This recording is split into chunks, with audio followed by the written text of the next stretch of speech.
Welcome to livingpianos.com. I'm Robert Estrin with a very important message today, which is why you must front load your practice. What am I talking about here?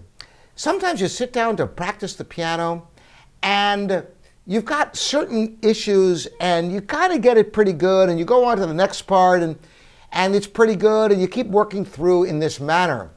Well, let's erase that whole idea. Instead, sit down to practice, and the first issue you have, you go to extraordinary lengths to resolve it. You take it as far as you possibly can.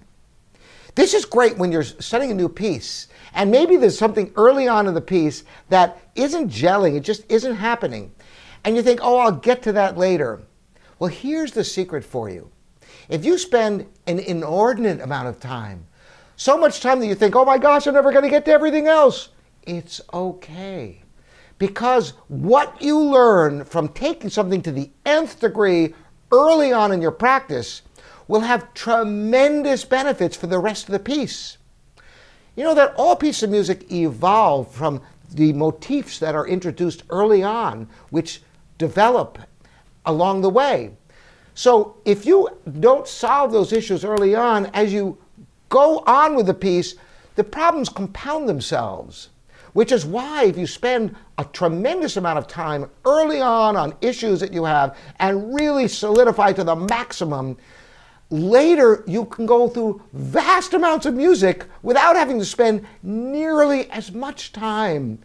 That's what I mean by front loading your practice. Put the time in the early part of your music and the early part of your practice to really get something really refined. And that very process is going to help you to master other parts of the same piece of music and will even transfer to other pieces with similar technical or musical challenges. Try it in your practice and let me know in the comments how this works for you, if any of you have done this in the past, or try it out and let us know here at livingpianos.com how it works for you. Again, I'm Robert Estrin. Thanks so much for joining me.